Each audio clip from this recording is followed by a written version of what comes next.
빠르다라고 하면 어느 정도 빠른 것까지 보셨어요? 요즘에는 이제 학원가에서 사교육의 꽃이 7살이라고 제일 주요 빠르다. 타겟이 이제 7살이라고 하시거든요.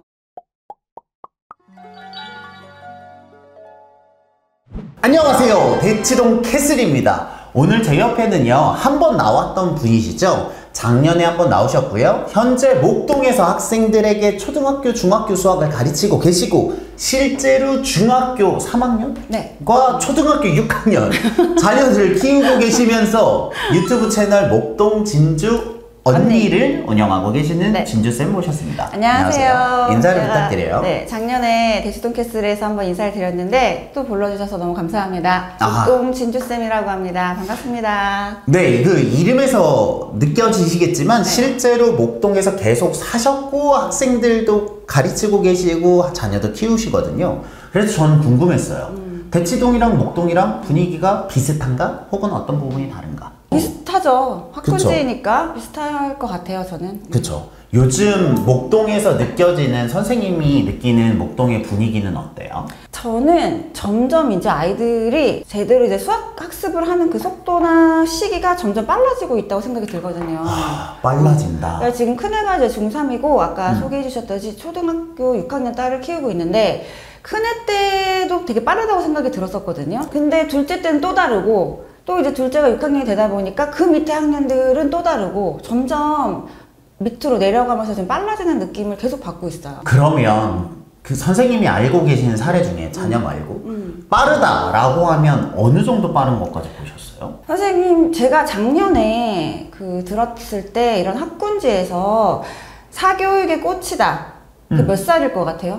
초등학교 3, 4학년? 4, 그죠? 5학년? 그건 우리 큰애 때 얘기고 네. 제가 작년 버전이에요. 이건 더 빨라졌을 수도 있을 것 같은데 요즘에는 이제 학원가에서 사교육의 꽃이 7살이라고 제일 주요 빠르다. 타겟이 이제 7살이라고 하시거든요. 빠르다. 요새 저도 이제 되게 많이 문자를 받는데요. 목동에 있는 되게 버젓하게 큰 학원이에요. 근데 그 학원이 어떤 학원인가 봤더니 황소, CMS, 소마 합격시켜 드립니다. 이제 이런 문자들이 되게 많이 날라오더라고요. 그러니까 요즘 이제 엄마들이 좋아하시는 이제 그런 저학년들을 위한 학원들의 레테가 또 이제 어려우니까 그런 레테를 준비하기 위한 학원들이 또 존재를 하는 거죠. 선생님, 그런데 들어간 친구들도 많이 아실 거잖아요. 그렇죠. 네. 그런 친구들 그곳에서의 학습은 어때요? 선생님 아는 선에선? 사실은 저한테 오는 친구들 중에도 거의 일정 부분 이상은요, 이런 황소나 CMS나 이런 대형 학원을 병행하는 친구들이에요. 네. 왜냐하면 그것만 가지고 쫓아가기에 이제 좀 벅찬 커리큘럼들이 좀 있기 때문에 보충하고 싶거나 부족한 부분을 메우기 위해서 이제 개인적으로 선생님을 또 찾는 아니면 서브 학원을 찾는 경향도 흔치 않게 볼 수 있어요. 저희들도 실은 그런 학생들이 좀 있는데요. 저희가 그 교재들을 보잖아요. 근데 난이도가 이게 너무 높기는 해. 그러니까 원래 잘하는 애들을 데려다가 그렇죠. 그냥 조금 더 잘하게 해주는 데가 아닌가. 그거를 보면서 이게 실은 바닥에서 모르고 하기에는 이게 난이도가 너무 높지 않나라는 생각은 하는데 서로 알고 하는 거니까 뭐라고 할 수는 없지만 객관적으로 선생님이 봤을 때 난이도가 매우 높다. 난이도도 높고 빨라요. 왜냐하면 그 커리큘럼을 맞춰서 따라가려면 속도도 또 빠르기 때문에 아이들이 이제 영향이 되는 친구들도 물론 있겠지만 어쨌든 내가 힘들게 거기를 통과를 해서 들어갔는데 그걸 포기하고 싶지 않으면 서브 학원도 찾게 되는 거죠. 그렇게 대형 학원에 입학을 해드립니다라는 문자가 올 정도로 분위기는 좀 빠르긴 하다라는 게 객관적인 현실이네요. 네. 그러면 선생님이 직접 이제 수학을 가르치시기도 하잖아요.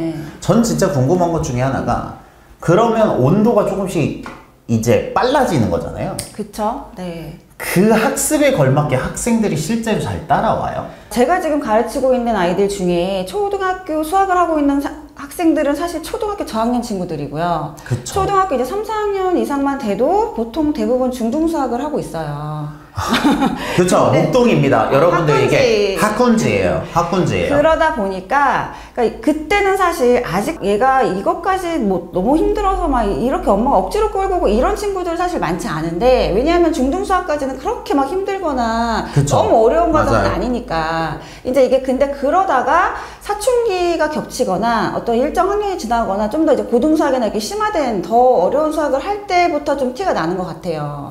저는 그 말씀하신 대로 학생들을 많이 가르쳐 보잖아요. 고등학교 1학년 1학기, 지금은 공통수학 1으로 바뀐 거기서부터 진짜 차이가 많이 나는 것 같기는 해요. 그렇죠.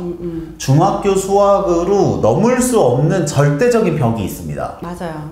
그때부터 학생들이 좀 방황을 하거나 혹은 속력이 느려지거나 그때부터 이제 여러 가지 생각을 서로 하게 되는 시기가 되는 것 같기는 해요. 근데 이게 저학년 때 사실 그게 티가 안 나니까 네. 그리고 또 그때는 아이들이 다 엄마들 말을 잘 듣잖아요. 네. 그리고 이제 다 옆에서 다 아이들 다 열심히 하고 하니까 그때는 아이들도 같이 막 자기가 본인이 힘든지 모르고 나의 역량을 이게 뛰어넘는 과정인지 뭐 그런 거를 생각할 겨를 없이 다들 열심히 해요.